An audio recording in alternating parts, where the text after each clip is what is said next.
Do you remember anything fondly about your dad? The relationship, the bonding? To be honest, I think it was still not a friend type of relationship, right? You were scared, huh? Very scared, and I'll tell you why. I was academically not good. He would be disappointed. My parents were disappointed. But good thing is they would push me, but they never showed disappointment. What does your dad think of you as you've kind of grown? Dads don't give you credit so easily. Oh, seriously? 100%, right? If he sees this podcast, he won't like it. But I think when I started doing well in a few things, and like in the very early days, he just thought I was just getting lucky because of my capabilities. Okay, does he still think so? No, I think he thought he can't be so lucky that decade after decade he's doing something.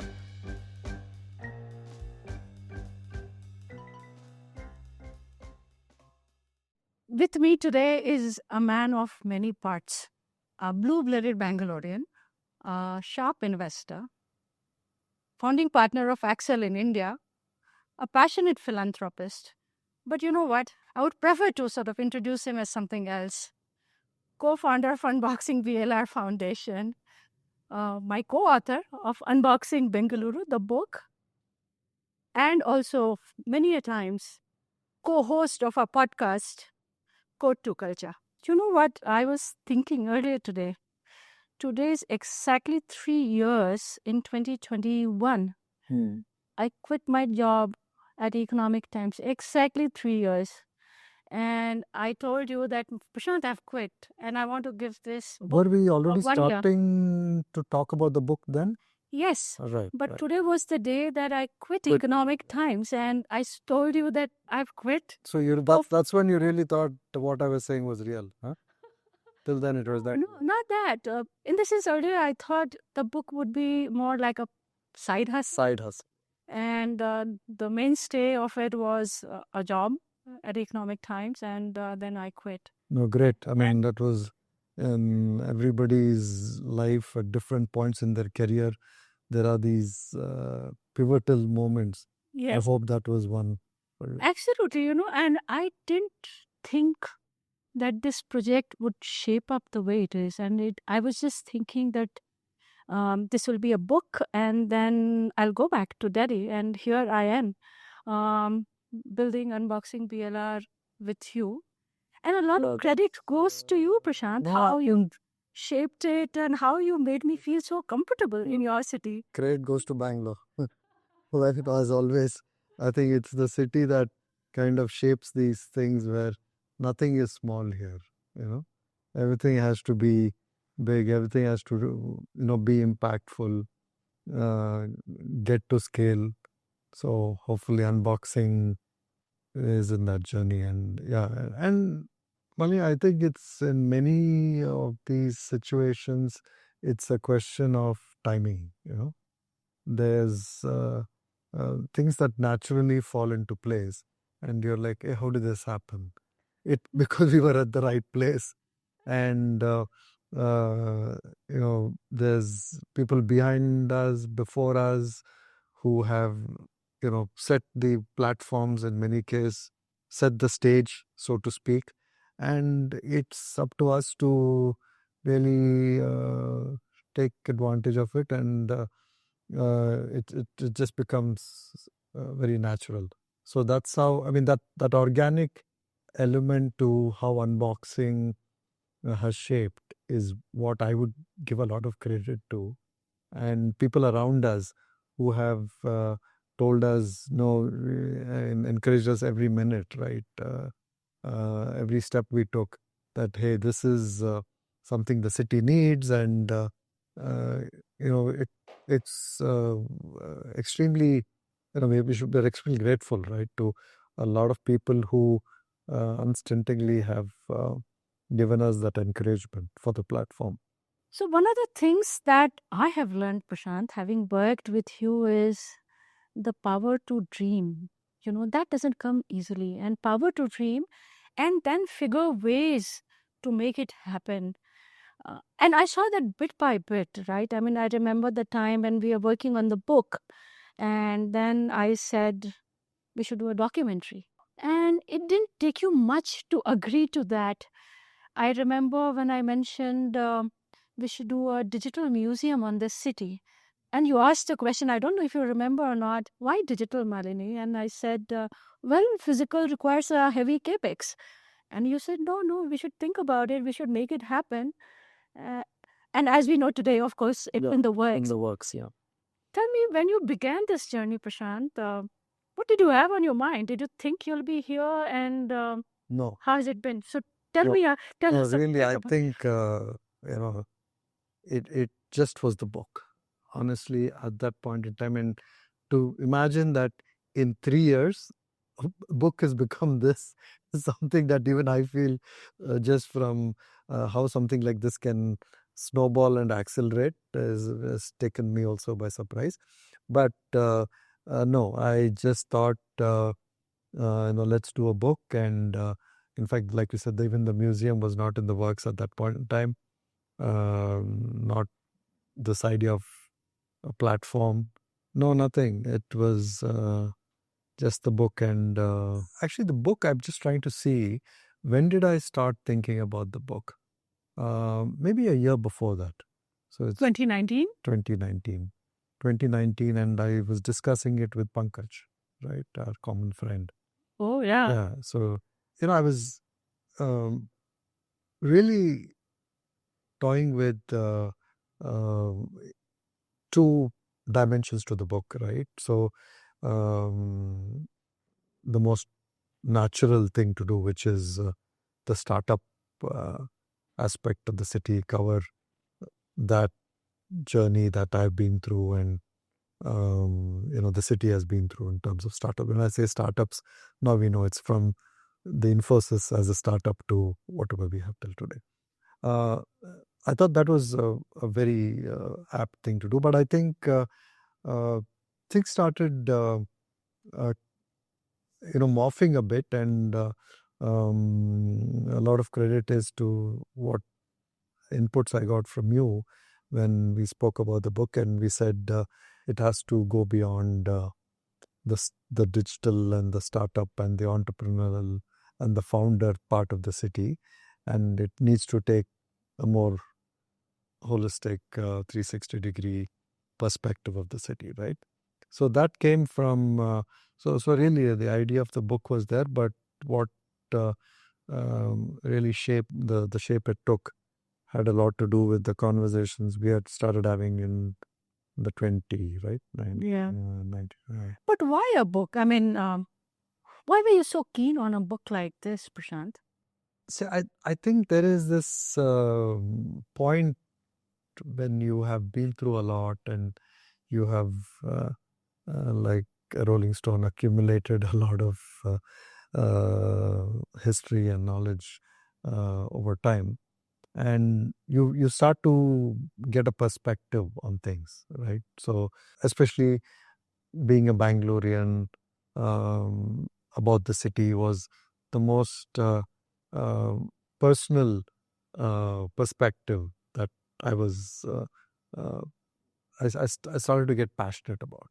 And when you start looking at what people should know about the city and the story of the city, and it's that belonging to the city that pushed me to start thinking about what I can do for the city. Telling the story of a city or of something that you're passionate about and something that you feel you have some insights on, I think maybe for people comes as a very natural next thing to do.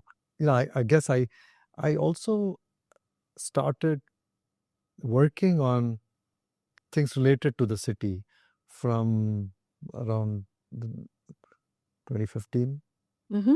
right? Around So that the time. philanthropic pursuits. The philanthropic, no, the philanthropic pursuits are more broader, Yeah. but I'm just now kind of zooming in on my association with the city, right? It was more about the lakes in the city, and which I started getting involved in the early part of the decade, and around 2010, around that time. So I think that kind of the city grew on me, right? And although I was born and brought up here, I didn't limit myself to be observer, just an observer of the city. I think I little bit went into this mode of saying, I want to be part of what's happening in the city and at least um, stem some of the not so good changes that were happening. So that engagement then led to, like I said, a bunch of people that I got associated with who were also passionate much before me, like Kiran, that I'm sure you'll cover in this podcast. It's some of their efforts, that also kind of rubbed off on me and said, hey, you know what, there are so many folks who in the past done so much for the city, and I'm kind of getting involved right now. Can I put all this together? Is that infectious? You see people around you I kind of think so. doing things Yeah. and you feel you want to? Very much. And I think especially when you know that some of what they have done has created change. So there is this sense of encouragement, right? So not, and this is what strongly we've always taken this view that for any venture, right, you have to be an optimist at heart, right? So you have to believe that you will try 10 things and for sure few will work and few will fail, and but if you didn't even start, it's a zero game. Was there a pivotal moment for you, like a specific entrepreneur, a specific initiative, and just seeing the power of change that it could bring about that impressed you? I think it's my association with the lakes. I need to give a lot of credit to it, and being from a family that has been in sense a business related to the environment. I mean, my forefathers were all nurserymen, right? So they. You should tell us a bit more. Yeah, so I come from a family that, of course, has a lineage from the time of the founding father of the city, Kempegoda, right? And so that's how long my ancestors have been in the city. And if you know where we are sitting here today, it's as much the heart of the city as you can be, right? We're very close to Lal Bagh. And this was one of the orchards that Kempegoda. Yeah, it started. I mean, it was an orchard. So this was all an orchard? It was also an orchard, and it got bounded as Lal Bagh later. But these were orchards, paddy fields. So when I was a child, there were still paddy fields. So that's how dramatic this. Can you imagine a city that we're sitting and talking about had paddy fields in the center of the city in what? Yeah, I mean, 50s, 60s? Yeah, 60s. Okay. 60s, right? When I was a child.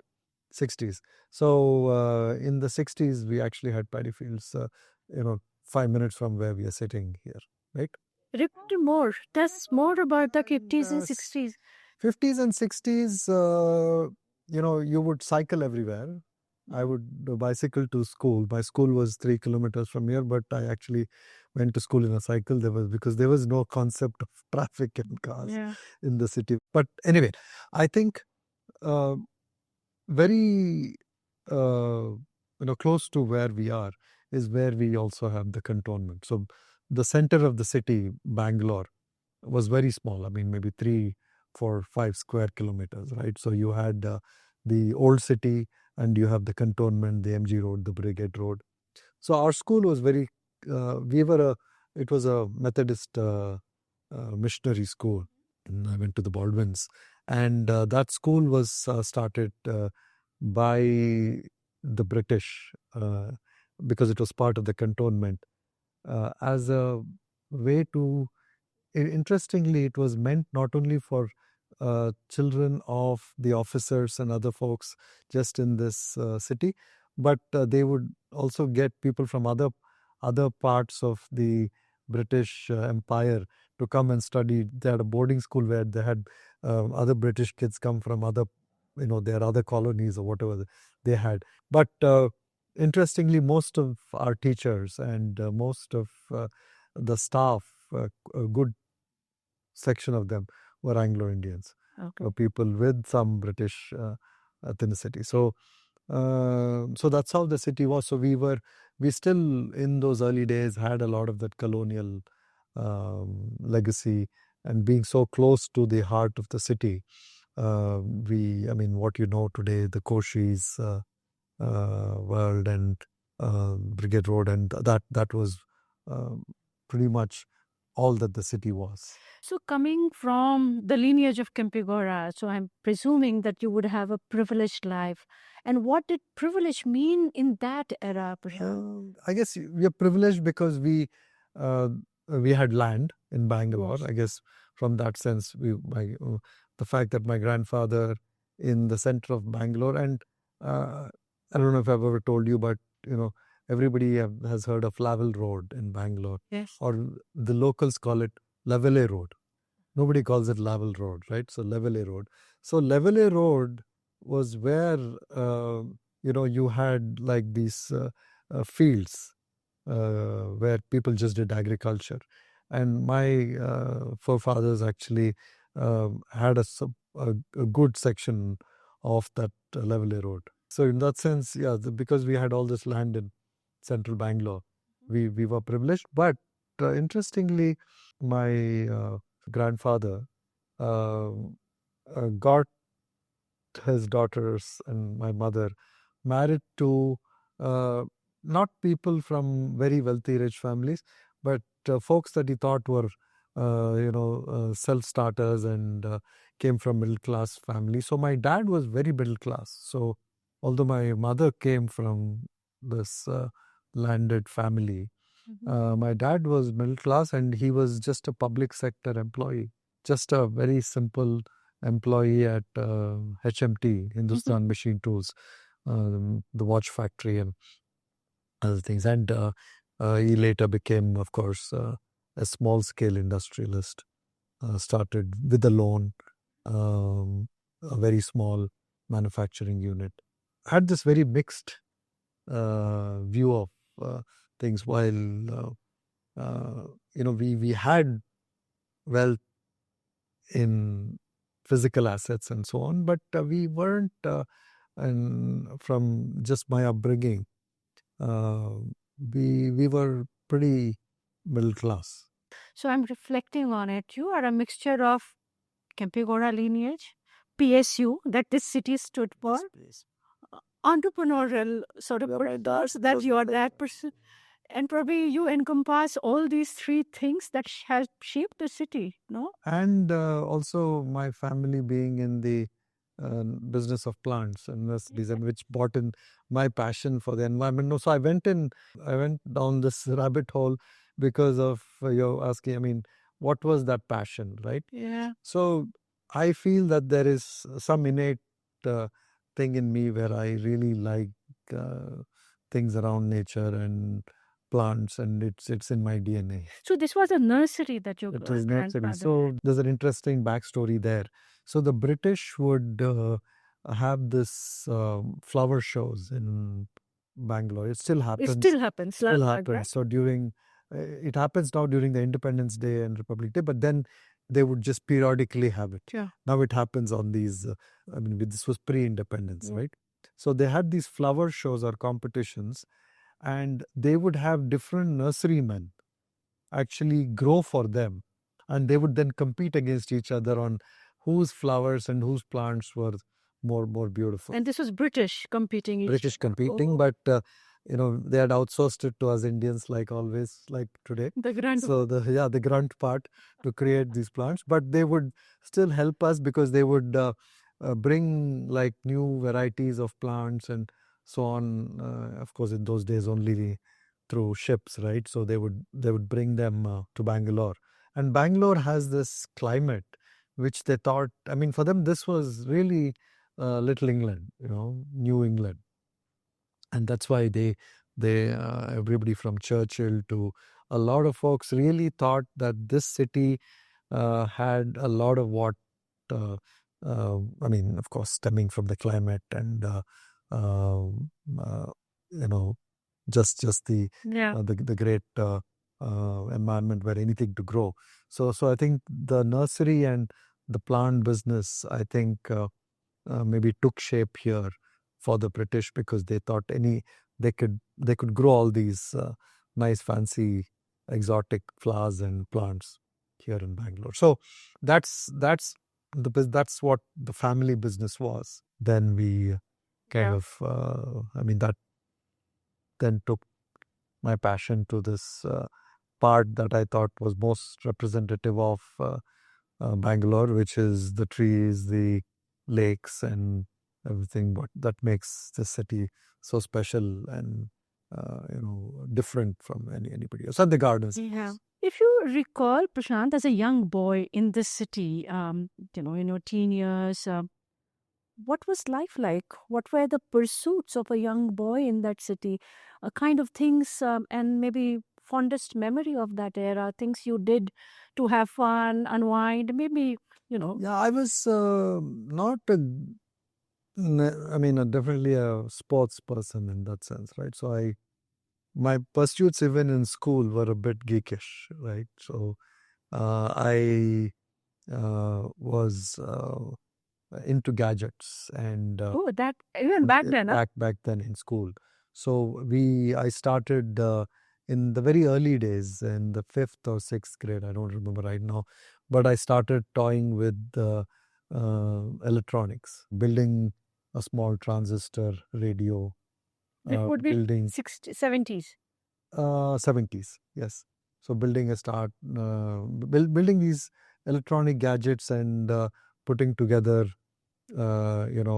transistors and capacitors and learning how to solve Your them. engineer dad helping you out? My engineer dad was helping, so I think that definitely was because of my dad's engineering background. And my dad actually himself came from a family where his father was the first electrical engineer from the state. Oh, Yeah. wow. So he basically studied electronics in the state partially, but we didn't have a full fledged electronics degree. So the state sent him to UK. In those days, you would go in a ship few months, and so he was sent out to study and his full engineering degree and come back to Bangalore. So it looked like engineering at least was something that was encouraged at home, and my pursuits were all around electronics and the science, being part of the science club, and some of those were a lot of my pursuits. Yeah, in the end. Anything in the city that you remember which was kind of an important sort of indulgence? Yeah, indulgence was my granddad. Like I said, I really lived in these two worlds, right? So just prior to when I started going to school, he had actually started something called Happy World here when the British were there. What is that? Happy World was a dance floor for the British in the same neighborhood that we are sitting. I mean, yeah, just so somewhere around here, Yeah. right? So he had, of course, the nursery business, and he also had this kind of hotel, which also had a dance floor where the British came. You had the Bangalore Club. You had Happy World was just you continue to see Bangalore Club, but Happy World was one such private club, and he had started it, right? So he had all these connections in the city. So there was these restaurants in Bangalore called Jewel Box, and there was these restaurants in Bangalore called Tiffany's, which at a very young age, otherwise being from a very middle class family, that because of my granddad, I would get to go to these places, which I mean, kids were not usually allowed. These were places where usually, I guess in those days, they were where people would go to drink, right? They were the pubs of Bangalore in the early days before it became a pub city. Yeah. So Tiffany's is a childhood memory where it was one of the first what you would think as a modern quality Class A restaurant in the city. So that was a big memory. And the first fast food restaurant that opened in the city. Which one? It was called, guess what? It was called Max. Max. Max, MAC. Okay. Max. So there was this some entrepreneur. I think he was from Dubai, right? So he just came in and Church Street, right? So Church Street is where we had the first fast food restaurant in Bangalore called Max, and people in the early days would actually line up to get into Max. So even in those days, there was something still modern and experimental in this city, right? You got this fast food thing happening, you had this pub thing happening. So it was. So, one of the things, Prashanth, I've heard from so many people, and especially people down south like Kerala, Hyderabad, Tamil Nadu, they talk about this city being a dream city. A city which felt like a foreign city, right? The ethos, the culture, the fields, right? That you got. And that's because the cantonment was really very, well. I mean, there's a lot of parts of the city that are not well planned, but the cantonment, even for the early days, the MG Road, the Brigade Road, were what I think in the country had what you could call as high street. Those were high streets of India, right?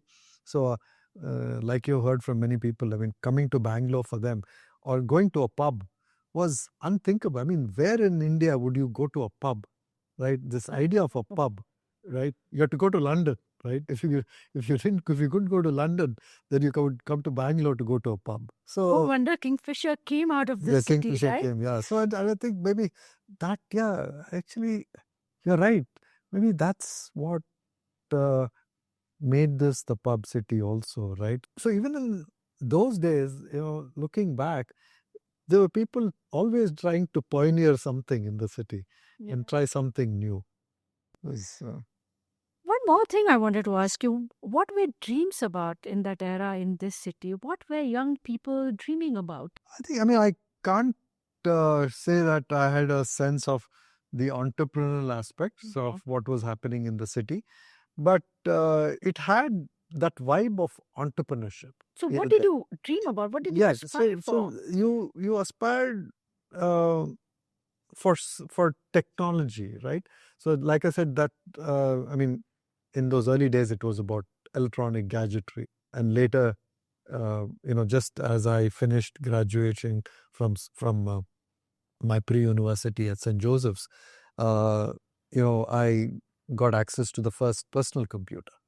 This would be which era, Prashanth? This was again early 80s. The PC was launched, and bless my dad, thank my dad, he actually got me a PC, imported a PC. So that was one thing that was ingrained in our family, right? That when it came to pursuing, whether it was on wanting to build something, my dad willing to take a loan, stake everything in the family and start a small scale industry. Him in those days, I think to import a PC cost him like a lakh of rupees, right? Quite a bit. A lakh of must be like a crore today. Can you imagine him, staking a lakh to just say that, okay, I wanted, and the nice thing here was that I think he wanted to himself experience a PC. So I was an excuse for him to get the PC, right? So it was still something that triggered a lot of imagination and future thinking on possibilities and so on. So that became a big dream, portion of what I started dreaming about. It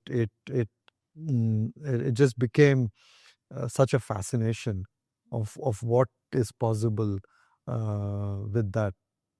As you talk device. about your dad, Prashanth, I wanted to ask you what was father-son relationship of that era felt like? And I'm sure as a dad, you are a different kind of dad than your dad used to be for you.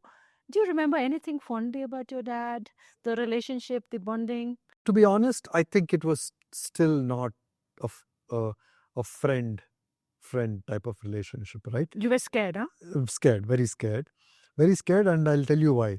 I was academically not good, Okay. right? Academically, in school I was just getting through. I didn't excel in anything. The only subject I remember excelling in is history, and I don't even know why.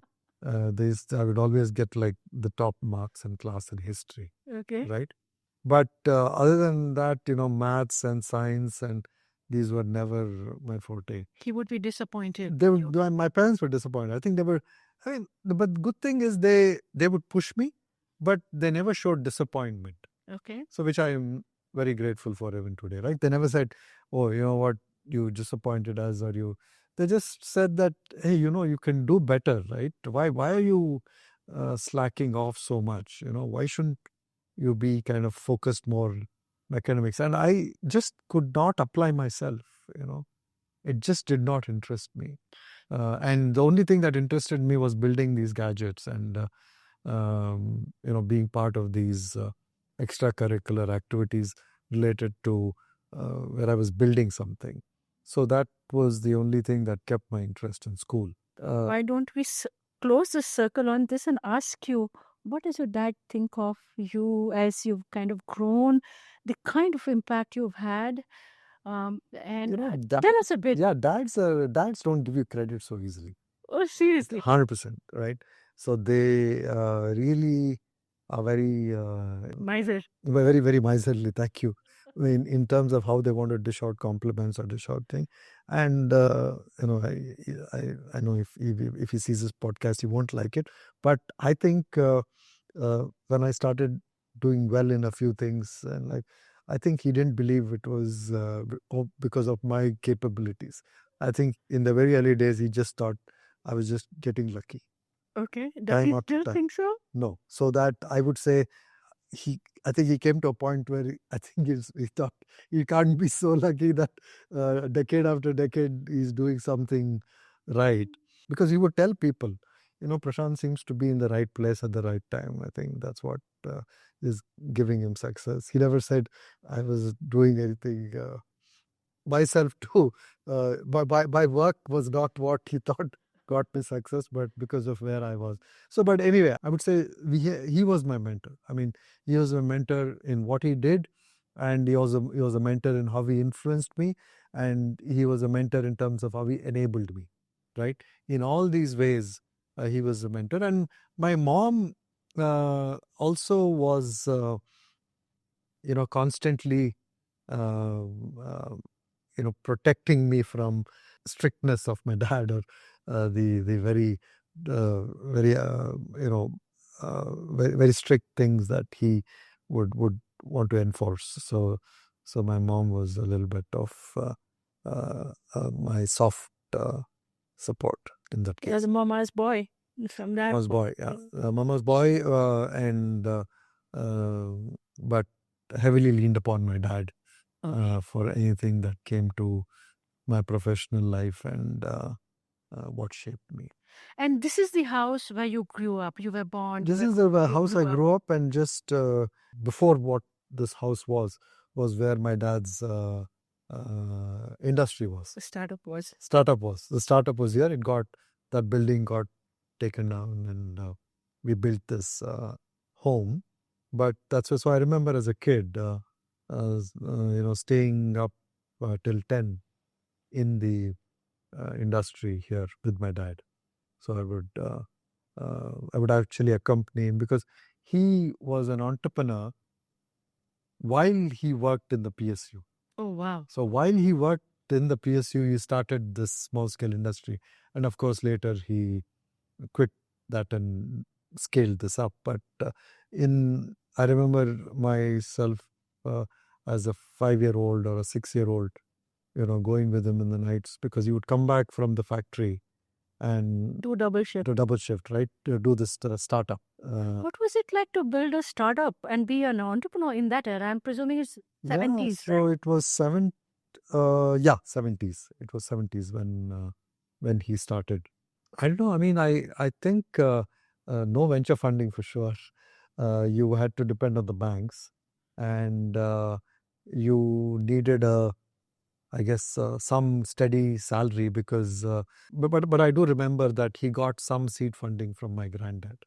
Okay. Yeah, so I guess even there were angels in that world also, right? So he did get some money from my granddad, and yeah, so he he was very alone. I remember even in those days.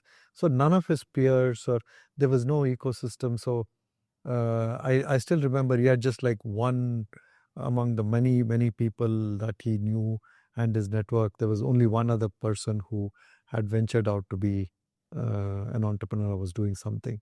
So must have been very lonely for him. And I can imagine his, I guess, his entrepreneurial spirit when it was not very clear what it was to be an entrepreneur for him to have.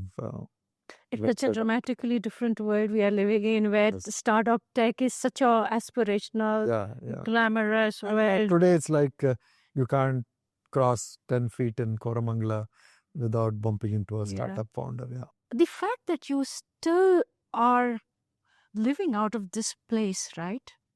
In many ways, a metaphor for me, how you straddle the past and the present and keeping both world alive for yourself, because people move right into these aspirational enclaves. Yeah. You build, and I'm sure you've taken a conscious decision to keep your roots alive here. Talk a bit about that. Yeah.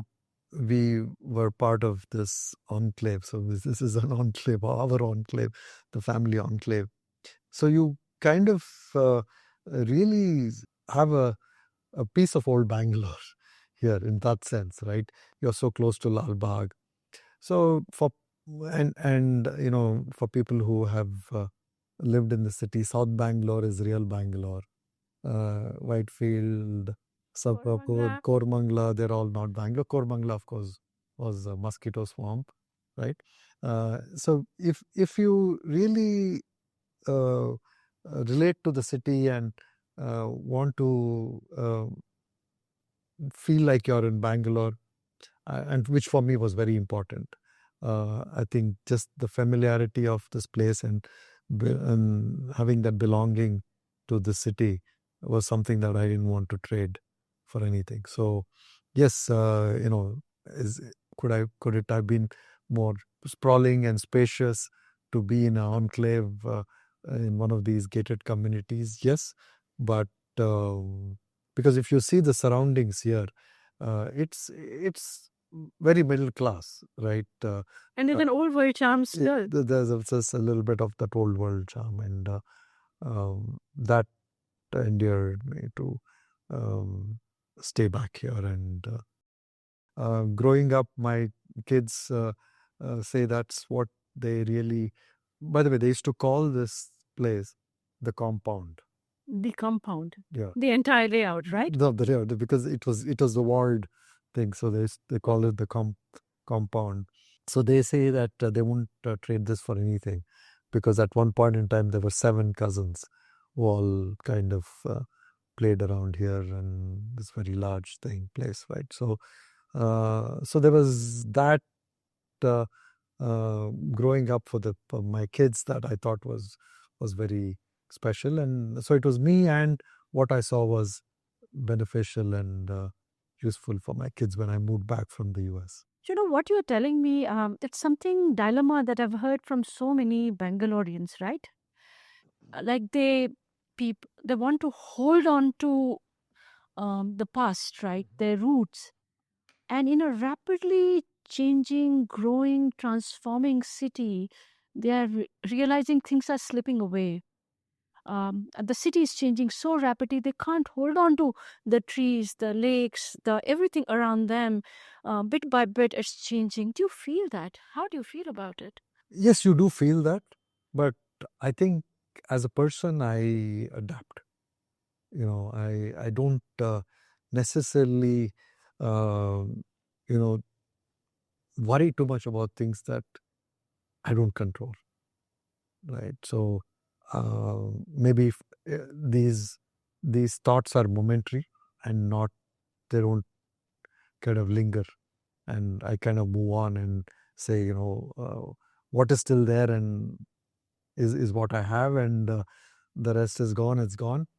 But, and that brings me back to I think where we started down this path, which is why I thought I should jump in and do my bit to say what is there, right?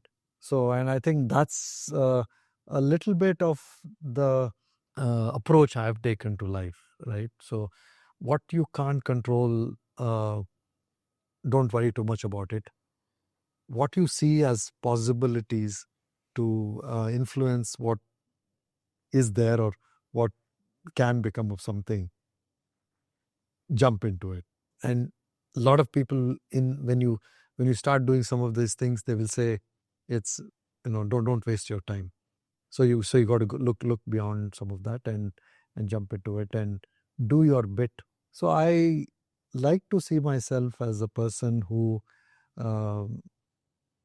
acts on feeling bad about something rather than kind of have that thought. Dismissing it. नहीं हो सकता है. No, dismissing it and ignoring it. Okay. You can, like I said, you could just ignore everything and say the city has changed forever and it'll continue to change, and that's life. Accept it.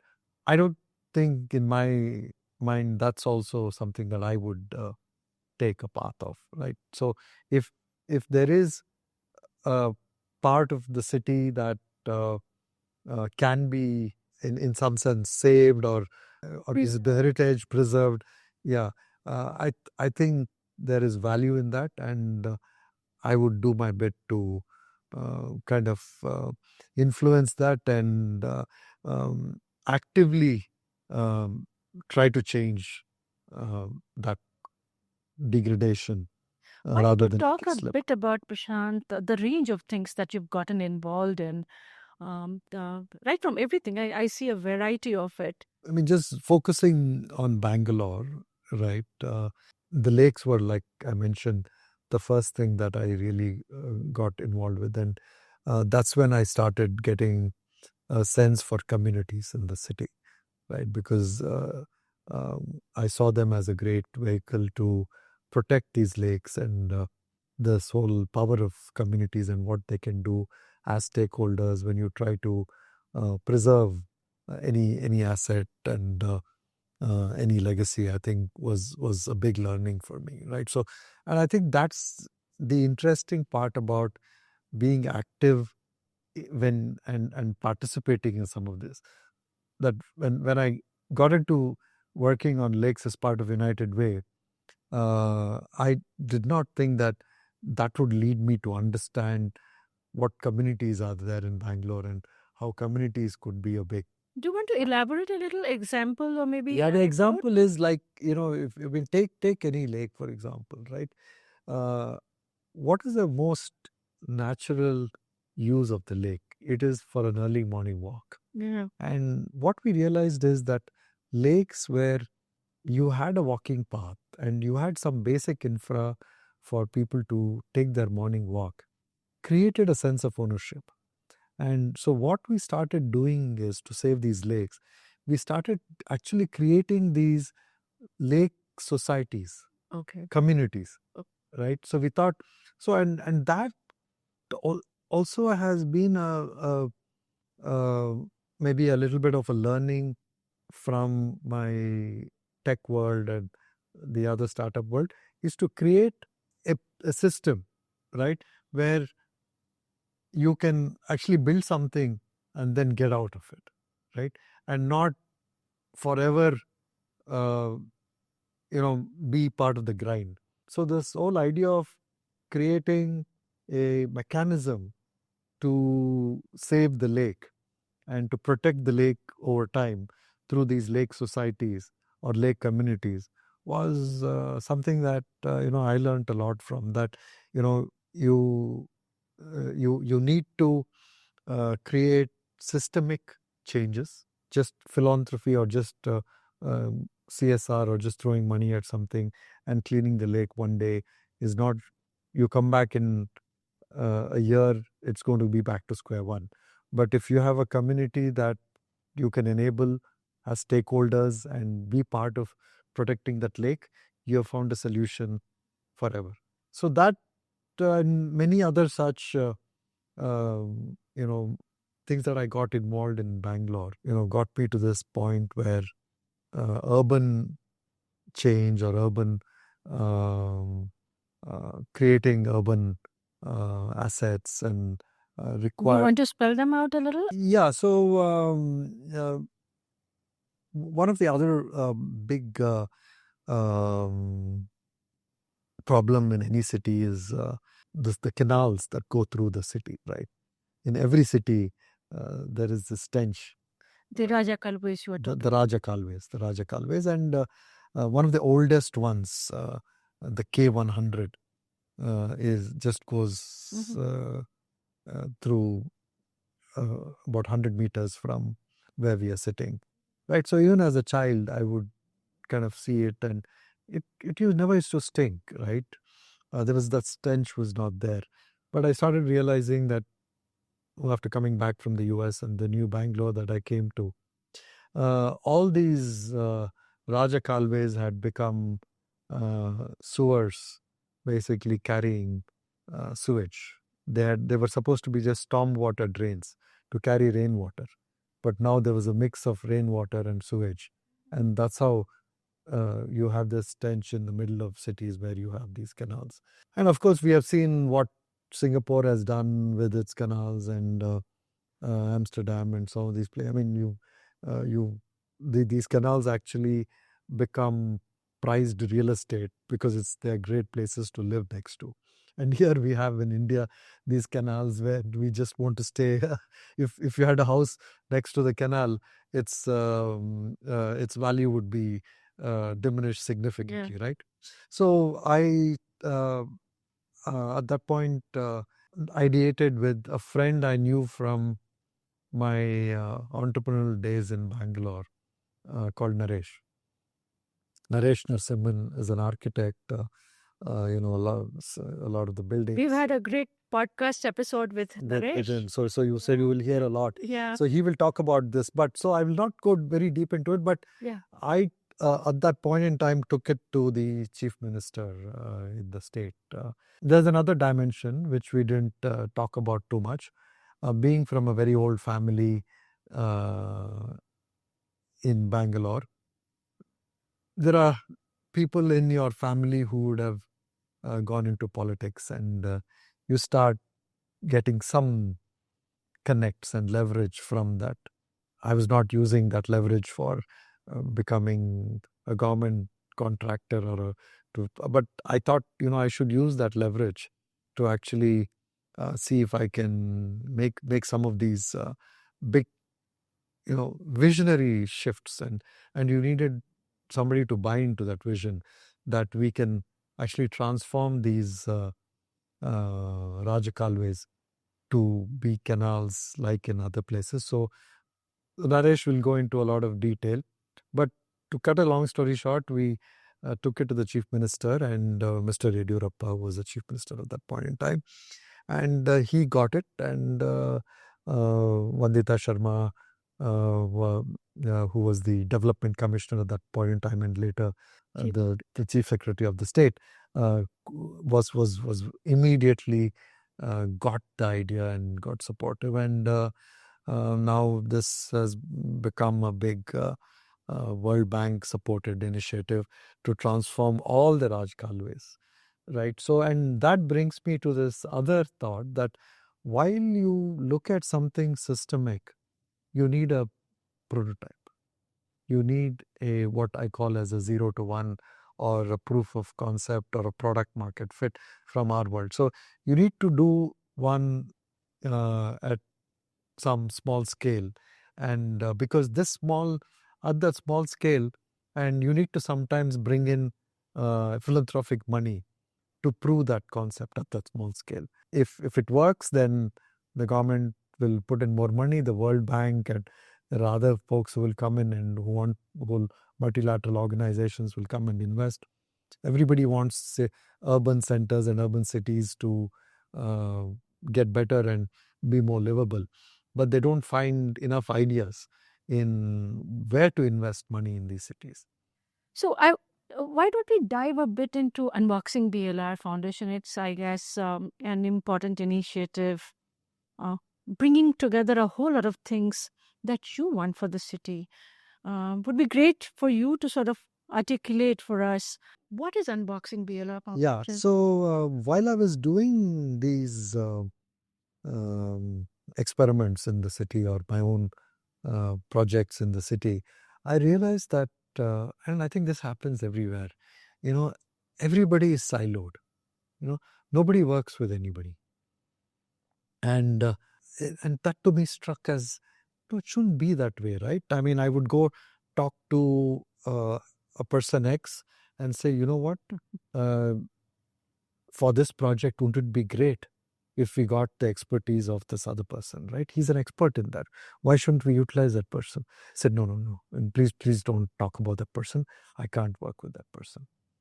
So that's when I actually started intervening in these situations and said, you know what, if we need this drain project to work, this Rajakaluve project to work, Naresh, you need these other folks also to participate. You need a much broader set of people with a broader set of expertise to really pitch in and make some of these things work. I realized that there is some value in somebody who can catalyze and somebody who can help folks collaborate, and these well-meaning folks all in silos, can we get them to come together for the city? And all of them had extremely good intentions on wanting to create change and participate. And there were attempts at different organizations in the city, and Kiran and many folks had Mohan and worked on BPAC, right? So BPAC had its own role, but I still felt that there could be, ideally, maybe it would have been the city CEO or the mayor, right, who should have brought these diverse folks together, and under his or her leadership, you would create impact and through collaborative change making, right? Urban lives are going to define, in many ways, future 21st, 22nd century. I mean, any future time frame you take for India. It's this feeling that somehow cities can be not governed, cities can have no leadership, but still thrive. And be engines of growth. And be engines of growth is such a big fallacy, and it doesn't seem to be somehow still a top agenda in this country, and that's so frustrating. And I said, okay, so that's that 10-minute frustration of mine talking there. but I said, okay, that's that's not. You continue to keep talking about it and create change, but what can you do, right? So can you create a platform that plays this role of bringing a unified set of initiatives together and get people to kind of rally behind things that matter for the city, rally behind initiatives that require not just one organization but multiple organizations to work together. And also, while I saw Bangalore thinking big and dreaming big when it comes to startups that happened here, but I didn't see, there was only one project, and I think you see a lot of impact of that. And we have to give credit to Swati Ramanathan and the Janagraha folks who I think, created one of the best infra projects in the city, which is the Tender Show project, and with a lot of support again from Kiran. So that is, so there has been this very nice, unique relationship between the private sector and the government. But I don't think that just that goodwill and small projects kept pace with the growth of the city. And the cities also started seeing a lot of influx of people. Bangalore today is every state in one city, right? So this is it's crazy. There's a little bit of India in the city, in every neighborhood. So that also created this new challenge in the city, and that was like the second dimension of the backdrop to the city, which is people weren't relating to the city. Everybody was a mercenary in that sense. And I think the reason that was, again, I thought the solution was that you need to get people to engage with the city. You need to, going back to my other learning, that if you don't work on this idea of communities, nothing will happen, right? Nothing long term and systemic will happen, right? And so that was the other big thought behind unboxing, right? So can you become a big community enabler for helping people engage with the city? So getting people who were working in silos and well-meaning change makers to work together was one big dimension. Helping people who were part of the city but didn't have a platform to engage and learn more about the city and be part of the culture, the things that the city had to offer, getting that part to be there. And then I think the third part, which is where maybe I said, how do you do that in a way that reaches everybody, was the book, right? So how do you tell this story to not only people within Bangalore about what the city is about, and how do you also project the city to a global audience and Documenting documenting the city and this journey, right? So I'm just talking about the thought and the idea behind it, but how do you do that was all the things that you said, right? So the book, the podcast, the museum, festival, the festival, again, in our business, when we look at startups, we have this whole thought process of is it a pull product or is it a push product, right? Are you just getting just crazy organic demand for something? And I just went from one thought about the platform to another thought, like you were asking, how did it just in 2 years become so multidimensional and 360 degree in what we are trying to do, is just because of the pull. And anybody becoming contagious, like you said, right? Anybody who wanted to who we wanted, just we spoke to them and they became part of the platform in 30 seconds, right? In fact, that's one of the things that impresses me so much about the city is the collaborative and the network effect that you feel in the city. People are networked, like what you spoke about, Naresh, Kiran, everybody just coming together to help solve a problem for the city. I think that's very, very special, very, very unique about this city that one notices.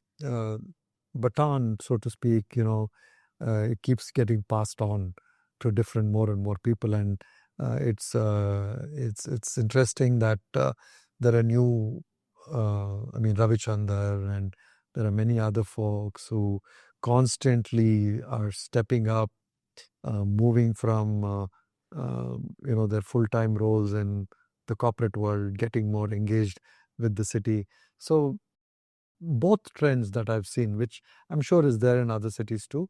One is, people, while they are leaders, spending their time to engage with the government, engage with the stakeholders, however frustrating it is in this dysfunctional world, urban governance world that I spoke about a few minutes ago, still kind of putting up with it and engaging with it, right? And few of them saying, you know what, I'm done with corporate life. I'm going to just jump in and do this full time, like Ravichandran.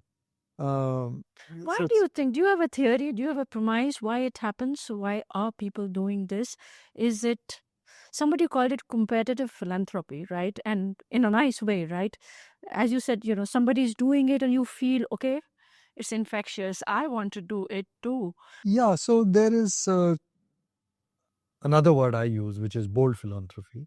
So you can call it competitive philanthropy, bold philanthropy, where you want to be somewhere, not just parting with money or contributing to something. You want to actually be part of the design. You want to be part of that innovation. So maybe it's this wanting to give not just money, but give time and give expertise that drives people to and they also believe that there is a lack of like I said, there is a lack of talent at different levels of city governance, and some of it uh, is not, everything can't be put as the responsibility of the city, and some of it is just your role as a citizen, right? Can you make that change for aspect or a function in the city that you would like to enjoy? And sometimes I think it's also they wanting to, let's say you feel that there's not enough theater in this city, right? So, Mumbai has so much of theater from its old days, but Bangalore has no environment for budding theater artists, and there's no real culture of going to theater. So then few people get together and start that, and because they want to actually enjoy it and be part of it, and so beyond this being something about contagious, and I think the central idea that what, if I do this, I am doing something for my community, and it is not just me, but a million people can benefit from it. The part of you that wants to, and I think we all have that thing to give back. And I'm a big believer in this innate human character of, once one gets something, they want to share it, and they want to give it back in some way. I think it's part of our character. And why is this happening from what we have discussed a bit more in Bangalore in the last 30, 40 years We post, discuss a which we lot discussed in the about, book. right? When it comes to philanthropy, I think, the early folks who were like the Premjis and the Murtis and Kiran and all these folks who have, decided to, spend their time and their expertise for the city, it kind of also grows on you. Yeah. That's the other thing. One question I'm sort of wondering, Prashant, like, you with your strong roots, Kiran with her strong roots in the city, there is a connectedness and there is a deep passion that emerges out of their roots, out of your roots. What happens when, so many people who are here in the city turning into billionaires, etc., and probably they don't have such strong roots. They don't feel that strong connect. It is What tougher. happens? It's tougher, and I can tell you that they get frustrated faster. They get disillusioned faster. They just feel very quickly that, what, this is a very Back up, go. They just pack up, or the city is, and we are done with the city, right? So my endeavor, and one of the things I'm hoping this platform can do is not only our capability to, of course, work with people who are natives of the city and who have that little bit more tolerance to put up with everything and want to be part of the change in the city, but can we get other folks, like you said, who don't necessarily have a easy way or a more a lower friction. Can we reduce the friction in their ability to engage and contribute and be part of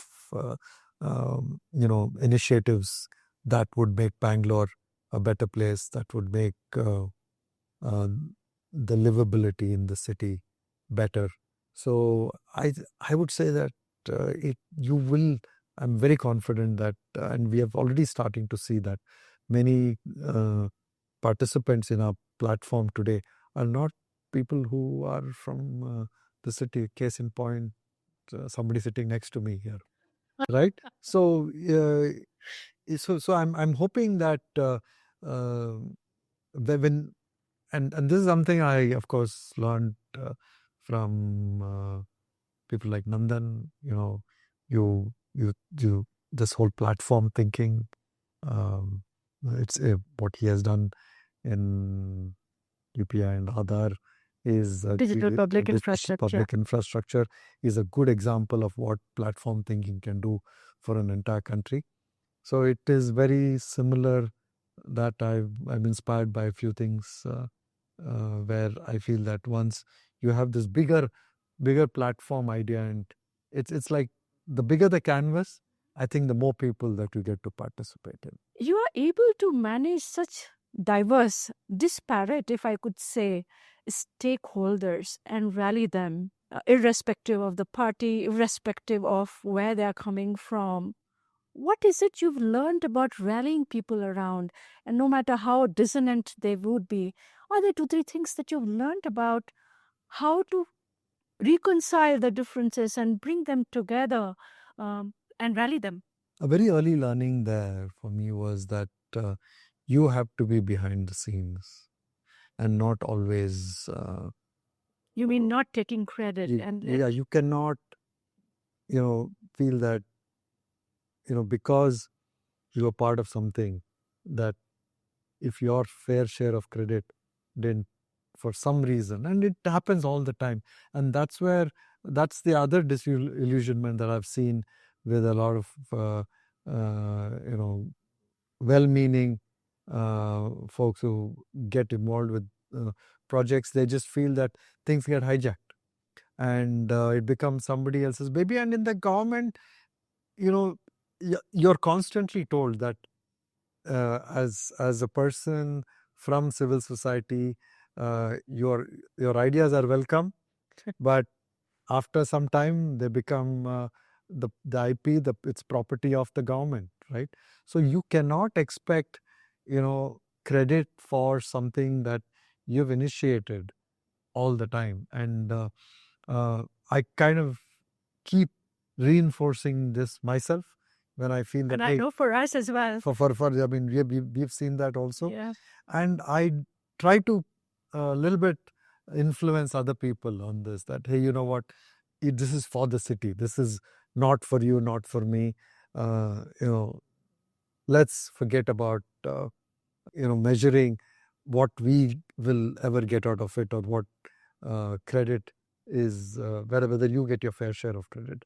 And that has really helped me. That has really helped me getting good leaders who will then take on some of these initiatives, because they knew that it's going to be their baby, and hopefully they will get pride of place and feel good about it. And for me, it was about getting the project off the ground and getting it done. So so that is and I think, I don't remember which US president, I think Roosevelt or somebody had this saying that you can get a lot done in life if you're willing to not take credit for it. Yes. How do you not get flustered, maintain your poise and the optimism, right? That's something for me, having worked with you, stands out. No, there are times when I do get flustered, but I have this attitude of wanting to move on. I just don't let anything stick to me for more than a few minutes, or it's something that I've tried to cultivate. that you can get flustered about something, and typically if you carry that on, it starts showing up with your relationships around you, right? So it doesn't end with just you being flustered about something. So you kind of perpetuate that. I try my level best to really, I don't know, I mean, I can use the word forgive in a situation, a person who I thought was responsible for it, or who kind of put me or us in that situation, kind of just looking beyond that person and see the positivity in not wallowing in that circumstance or that context for too long. So I've tried to. It's something that I've tried to cultivate and get better at. And there's also a lot you learn from working with the government. With the government. Yeah, it teaches you a lot of patience. You also learn how to navigate through tricky dynamics and politics and pulls and pushes. So you start taking a lot of these as part of the course, right? So I think I've got to a point where nothing surprises me, right? So it's if there is scenario A, B, C, and A is the best outcome that could have happened, and C is like the worst thing that could have happened, I'm able to see all three as potential outcomes, no matter what I'm getting into, and say that, you know what, I'm ready. I'm ready for the best case scenario, the worst case scenario. Yeah, and it's not. I'm not going to get dejected or get frustrated with the outcome not being what it should have been. And there is a little bit of if sometimes I wonder, right? So if you don't pull somebody up, if you don't give people feedback, then also are you not doing justice, right? Because that person is going to do the same thing again and again, right? So Yeah. how do you deal with the situation where you can just be forgiving about everything and you can just move on, but then are you doing the right thing? So I've also tried to get better at giving a message the right way. Again, something I learned from working with a lot of entrepreneurs and leaders in different places. So where you develop a better delivery of the same message and get better at it. Talking about your own sort of personal self, and there are two things that stands out for me, and I really would want to dig deeper into it. One is that productivity, your peak performance, the amount you can pack in your day, despite your travel, despite multiple time zones, and so many things demanding attention. Please tell us the secret. How do you make that happen? What had you learned about managing peak productivity, peak performance? Maybe 6-7 years ago, I started to get this curiosity for the biology of us, right? So it's and in each phase, I don't know why some of these things trigger, but they do trigger. So there was a stage in my life when got so interested in the internet, and that's how I got into the digital world and went deep into that, and that defined a lot of what I did as an entrepreneur and the VC world, right? It was internet first and the digital world. A few years ago, like I said, 4-5 years ago, I started to kind of get deeply interested in what I would call, I mean, I didn't know what I was really digging into in those days. But now I've come to understanding that you could broadly call this the biology of aging, right? So what is the biology of aging? It is really getting a better understanding of the root mechanisms that kind of accumulate from the operations of your body, and at the cellular level, at the molecular level, and what you get impacted from the environment. And the cumulative effect of this is what starts showing up later clinically, whether any disease that you can think of, right? So I started to get a better understanding that let me understand what those central root mechanisms are. And as I dug more and more deeper into it, there was this fascination that, at least for me, it was like unreal, that a lot of what I learned in my tech world, your actual, the biological systems were very reflective of that. Explain that. I don't understand. So we think of models, and we think of systems, and we think of subsystems, and we think of network effects. All of those are playing out, and we think of scale, right? We have trillions of reactions happening every second in our body, right? So, and of course, we have also heard of this, billions of organisms in your gut, and so on. So, I think there are hierarchies in your bodily systems. There are,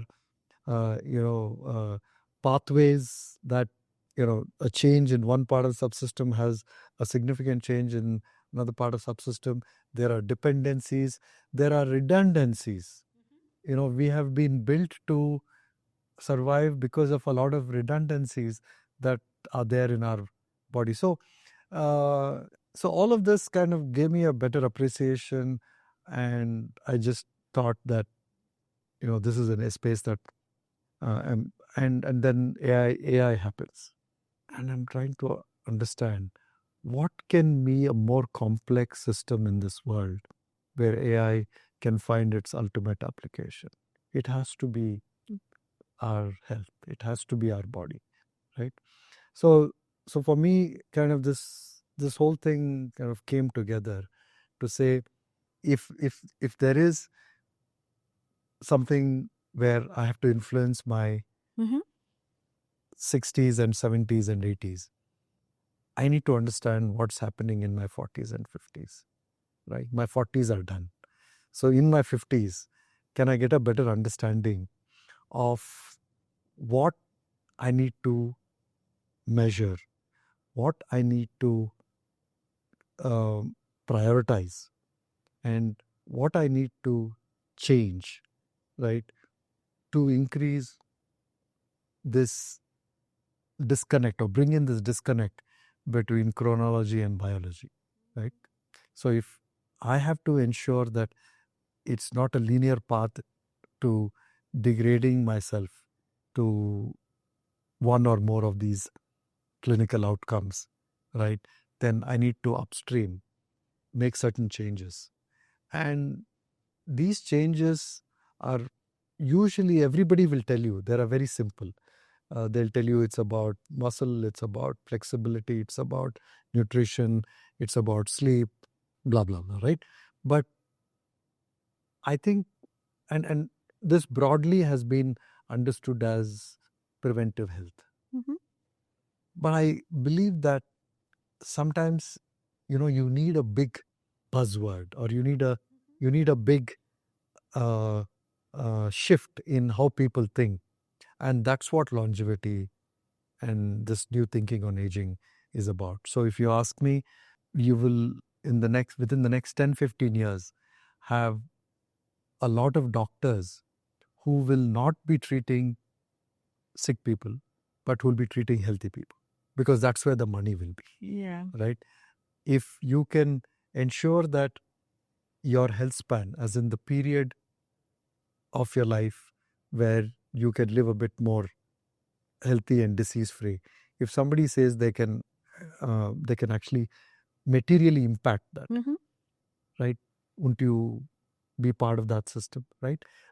From my genetics, and there are these SNPs, right? So what are SNPs? SNPs are uh, specific conditions to you, right? So for example, one SNP can be, and you spoke about vitamin D, that your body's ability to convert or use vitamin D for whatever purpose it has to could be very different from my what I'm able to do, right? So by being able to get a better understanding of your SNPs, you're able to be a bit more precise and personalized. So this is the problem with everything, right? In our world, being data driven is not the first thing that people do, right?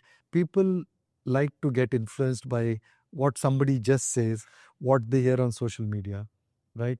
So I've been trying to kind of change that in the way I'm doing it, and I'm hoping that this can be an overall model I derive from this, where from your genetic markers, from your these, like I said, 600 700 markers that I can get about your mitochondria, about your epigenetics, about your standard markers, metabolites.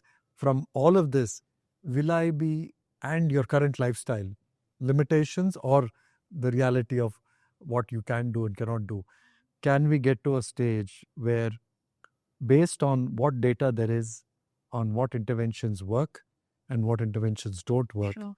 can you be a bit more precise? And by being very precise is when I think you will have people wanting to spend the time and take action, because they know that it is not a placebo, it's not a feel good, it is not just something that you do because somebody told you. It's because we know that if you do it, it'll be life changing for you. Startup funding winter. Where are we? End of it? Rebound? 3 things you look for in an entrepreneur. I like humility and less of arrogance, because I think that has a rub off in everything they do. I like entrepreneurs who have a very strong bias towards understanding India. I like entrepreneurs who are committed to the domain for a good 10-15 years. I just love entrepreneurs who are slightly more humble and grounded. But that does not mean that there's no successful arrogant entrepreneur. Yes. Let's not. What I want to see in the entrepreneur is still the energy and the ability to be flexible about what to build. But I think entrepreneurs who come into the space thinking that they know the ultimate thing that needs to be built, I think is a red flag.